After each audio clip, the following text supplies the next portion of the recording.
Welcome. I'm Julie Bacon, and you're listening to the Mindset Coaching for Handlers podcast, a podcast for dog handlers who are on a mission to achieve big goals. Here I share lessons, insights, personal stories, and tools you can apply during your next show, trial, or test to help you strengthen your mental game and hopefully cue more consistently. Be sure to check out the show notes where you'll find details about the episodes, plus important links, including the link to the Dogged Planner and Workbook created just for handlers on a mission. So if you're ready to improve your competitive mindset, get out of your own way, and connect with your dog like never before, then it's time to get comfy, bring an open mind, and work your mindset. Hey there, and welcome back to the podcast. All right, this week I have a list for you because I know you all love lists. Makes it feel very accessible, this mindset thing. And so I'm excited to share it. But before I do, I just want to remind everybody, the Dogged Planner 2026 is out. It is available. You can search it on Amazon, or you can go to theqcoach.com and go read all about the planner and the workbook. The big difference is the workbook doesn't have a calendar, the planner does, but don't sleep on that calendar and the planner, because that's where you can write your training goals, your chiropractic appointments, all the stuff, your whole dog life in one place. All right, so that's my shilling for the day. Let's get to the episode. Okay, so we all want things that work. We want quick fixes. We want hacks. I get it. I know. You want to mindset cram before your next trial. I get it. I got you.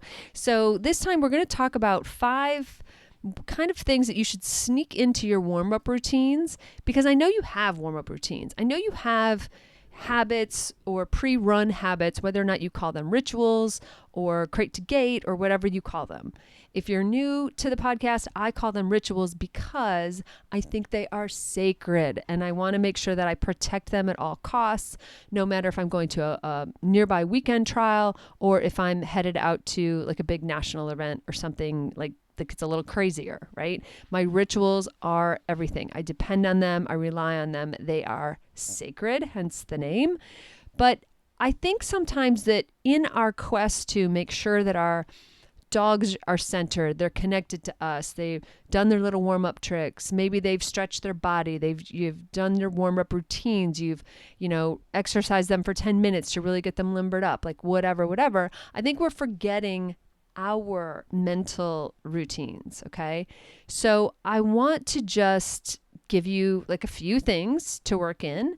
And as always, don't do them all at once. I mean, if you can, great. If you're already doing some and you're just going to add one, but add one, see how it feels, see how it works. But the key to all of these is anything when we're talking about all things mental management, which is you got to practice them, okay? So the best way to practice them is to make them part of a routine. And the best way to make them part of a routine is to make them a habit. And that really works well when you do what's called habit stacking, whereas you tie the new thing that you want to do to an old thing that you're already doing. So as I go through this list, think about where you could kind of just slot these things right in, right? And where, let's pretend, every time you go and get the leash and you start to take your dog out of the crate, you actually pause and you think about what it is that you want out of this run. Maybe that's the 2 habits that you kind of stack together so that they become really easy peasy lemon squeezy and you just do them every time, okay?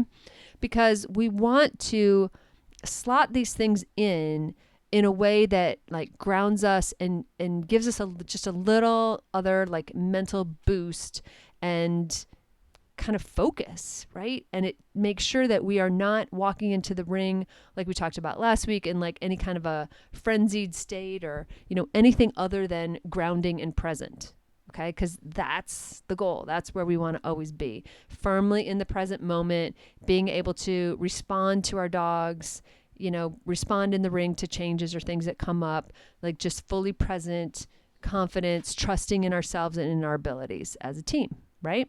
So these things that I'm going to give you also work to calm your nervous system because they signal safety. And when we feel safe, then we're able to think again. Remember, I've talked a lot about how fear works in our brains.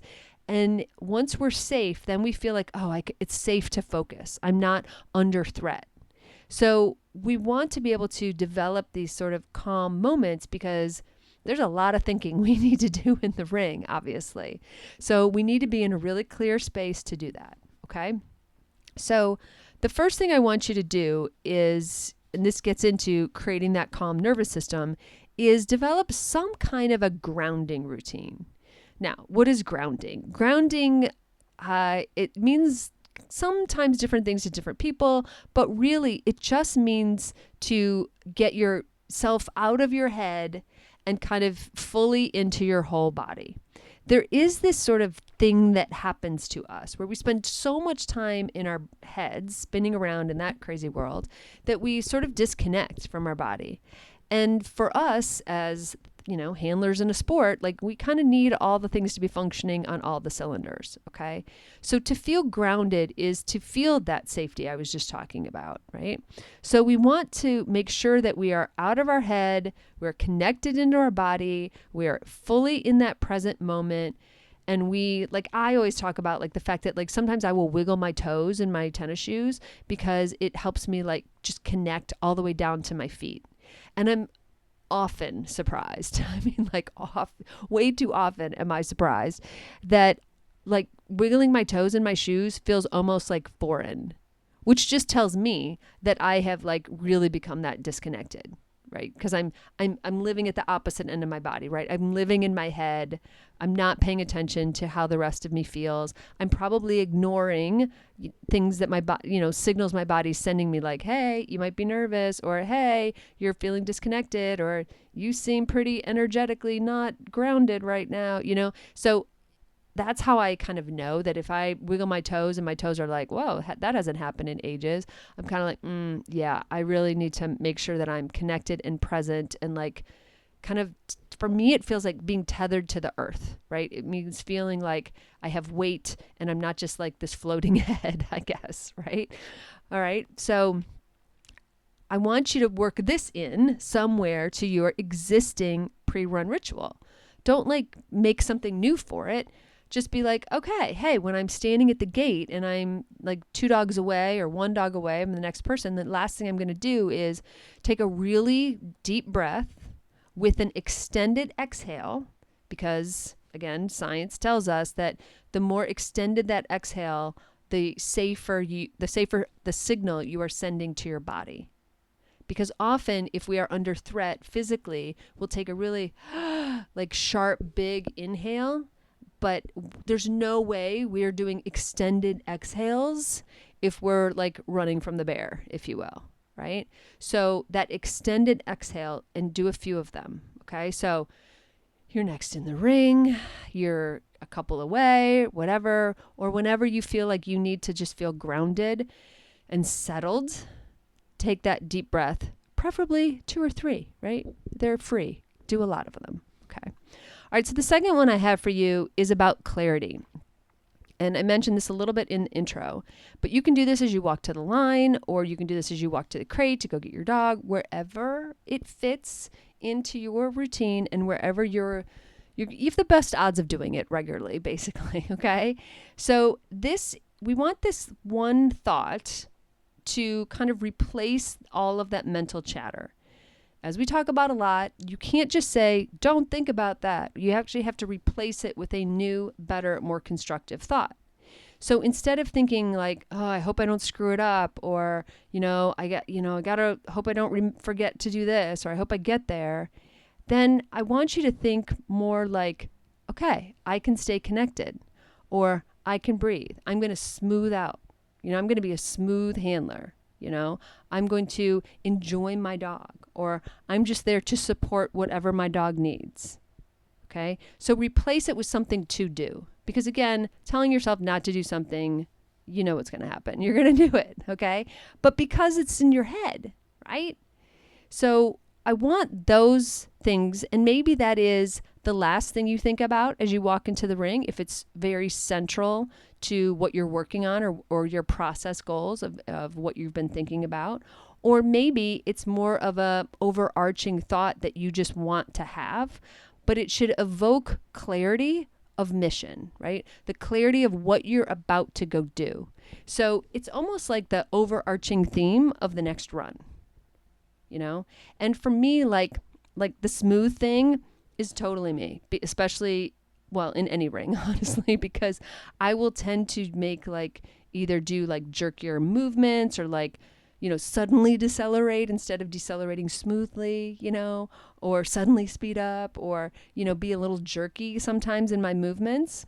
So says the video. I don't know. I don't feel it anyway. And so like smooth it all out is like a really good thing for me to have just sort of as a general theme for the run. And then I might have something else I want to focus on. Okay.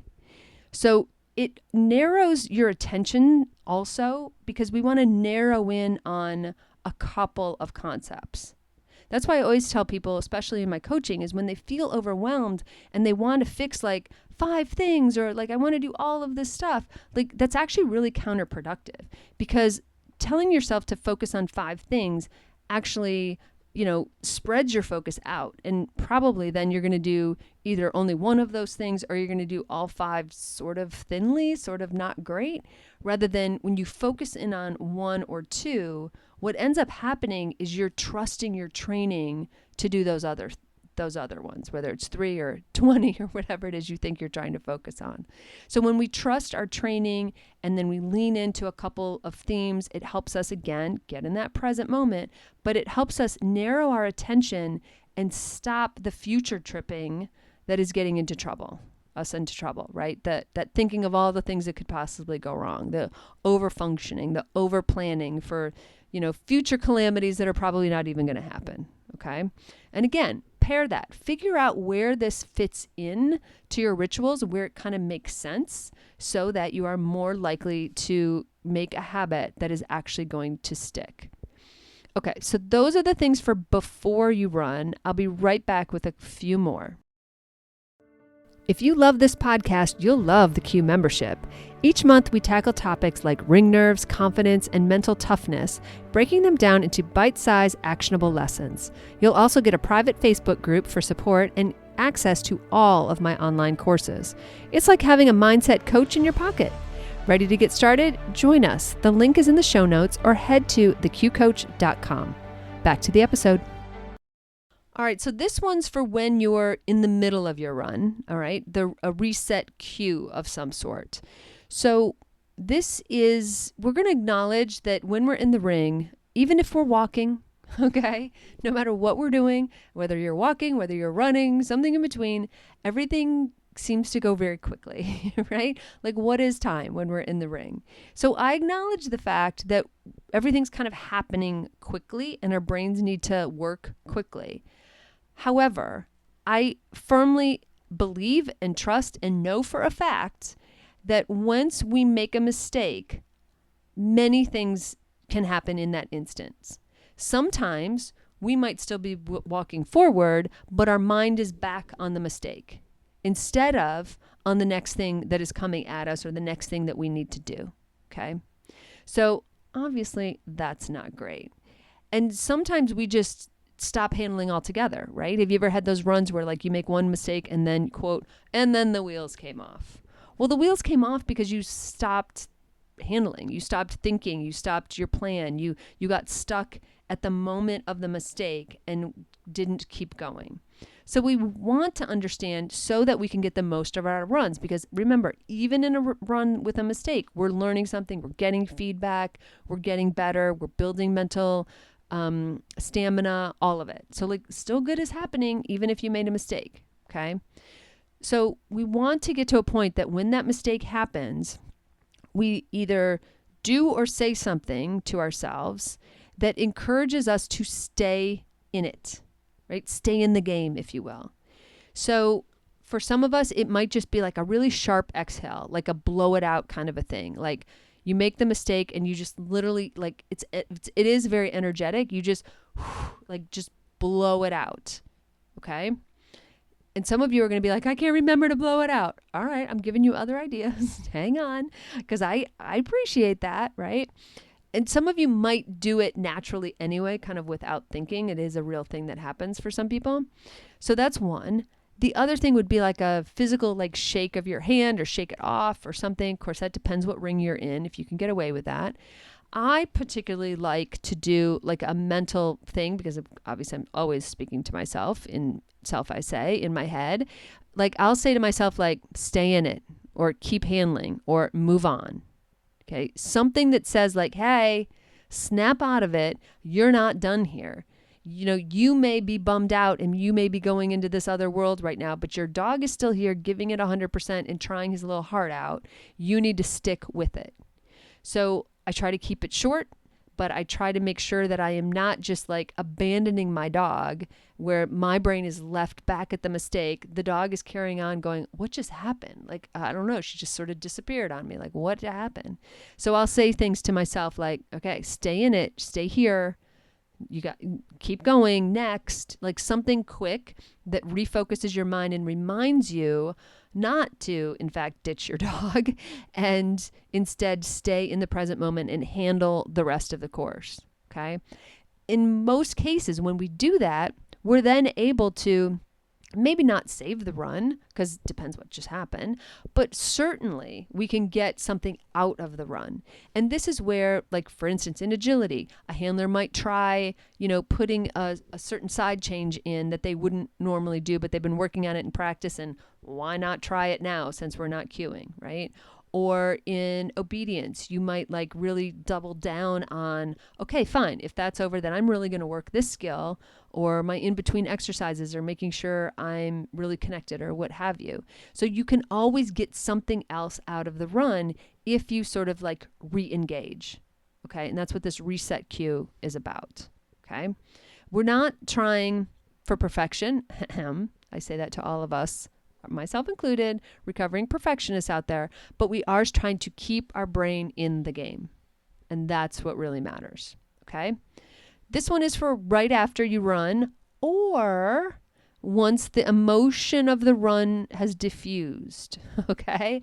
And I say that with like bolds, all caps, underscore, italics, because we have to make sure that when we debrief our run, that we are not doing it from this place of heightened emotion. Because when we come out of the ring, we're like, oh man, we're feeling it, right? That's why when someone gives you even constructive feedback after a run, sometimes it falls on deaf ears because they're being logical. You are being emotional because you're bummed or whatever just happened. And so you can't really hear it. It's kind of the same true even if you have a really great run and you're riding high on emotion and someone was like, that was a really great choice that you made. And you're like, wait, what, huh, what? Because they're speaking logic and you're speaking emotion. Okay.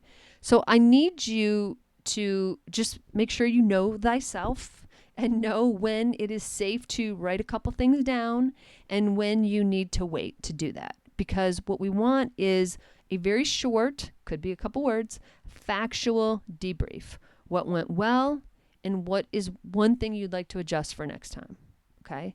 Please, please, please, begging you, please do not skip the what went well part. Because it's in the what went well that we build on our strengths, our confidence, what's working, and that's how we actually can get better faster because we start from a place of confidence instead of just beating ourselves to death with what went wrong. Okay? All right. So your purpose here is to build awareness without feeding self-criticism. Yeah, I'm talking to some of you out there right now specifically, okay? All right, and finally, the rebuild routine. So this happens either after the whole day or after the whole weekend, or again, maybe you got to wait till Tuesday. Maybe you need a day to wallow or whatever. But whenever that time is up, whenever you've stopped beating yourself up or wallowing or being disappointed, then I want you to think of it as like your confidence check-in or your confidence maintenance, okay? Because at the end of the weekend or the day or whatever, I want to know what worked mentally and what didn't. When we do the debrief and then this rebuild routine, I don't want it just to be about your skills and your dog, okay? If you have a theme of like every weekend, you're like, my dog did this, then I'm going to guess that we're leaving out half of the equation. How was your mental game? How are you holding up mentally? Remember, this is 5 mental things to help you. It's not 5, handling skills. Okay? So we have to start treating our mental game like it's a skill that we are building in the ring because, oh yeah, it is. Okay? All right. So this rebuild routine, I want you to think of it as like your long game check-in, right? It's like confidence maintenance, as I was saying. So at the end of the day, weekend, whatever, what worked, what didn't, and what felt easier this time? Like, what are you just getting maybe even just a little bit better at? Okay? Jot a quick note, a couple words, use your planner, because we want to collect data. And our memories, when it comes to this type of reflection, not so reliable, because emotions are much more memorable, right? You often remember how a situation made you feel better or more than you remember the exact details of the situation, right? If somebody, God forbid, like took your purse, okay, you're going to remember like, oh my God, I couldn't believe it. It was, I couldn't, it happened so fast. And, I was so angry and I couldn't even believe it. And da da da. And the sketch artist is like, well, ma'am, what did he look like? And you're like, it just happened so fast and da da da. And you're answering again with emotion because what you remember about that event was how terrible and vulnerable and, awful that you felt that this happened to you. You weren't like logically like stopping, taking a mental picture of like, well, his mustache was handlebar shaped, So that's why we have to be very specific when we write down facts, because facts are the only things we can train to. And we can't train to emotion. Okay. They can't do anything with that. But if you write down a couple things like, felt stronger, I didn't peter out in the afternoon. I kind of stayed with it like that. I'm glad I brought that second protein bar or, whatever it was. And then also what didn't work, like actually kind of spiraled after that second run. I'm not going to lie. Like that didn't feel great. Like what else was going on? Okay. So we want to tie this to our recovery, and we want to tie this back to like, okay, out of this, what can I do something about? And if I can't do anything about the list, like I know this happens sometimes when I do this, if I can't do anything about this list, I ask myself like, okay, were these just freak things that happened?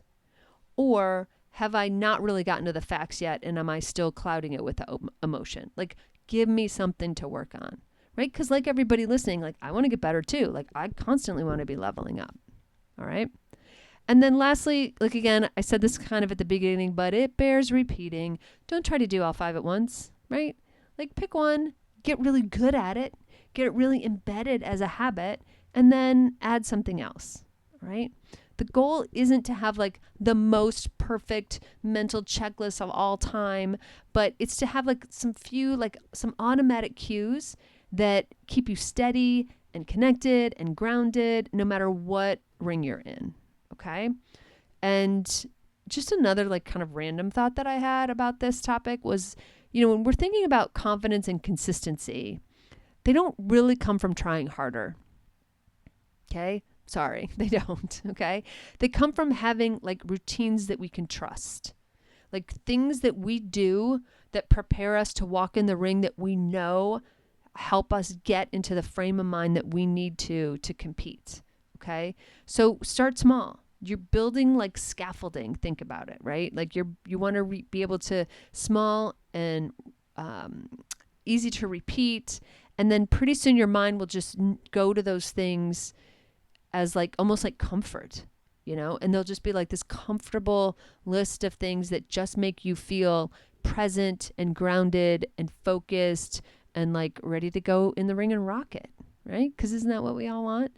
Consistency, confidence in the ring, and be able to walk in the ring and rock it every time. Okay? All right, that's all I got. Build that self-awareness, pick a routine, start sneaking it in, go back, pick another one, sneak that in too. And like I always say, whatever you are up to this week with your dogs, I hope you have a fantastic time. Thanks so much for listening to the Mindset Coaching for Handlers podcast with me, Julie Bacon. I am so grateful for your precious time. Check out my Dogged Planner, workbook, and journal available on Amazon. Just search for Dogged Planner. I also offer monthly membership that's perfect for ongoing support of your awesome goals. Check out theqcoach.com for details, or just stop by and check out all the ways you can work on your mindset. And be sure to follow me on Facebook and Instagram at theqcoach and let me know how it's going. Finally, please share, subscribe, and leave a review. This helps us podcasters tremendously. Plus, I know I get my best podcast recommendations from friends. Thanks, and have a great week with your dogs.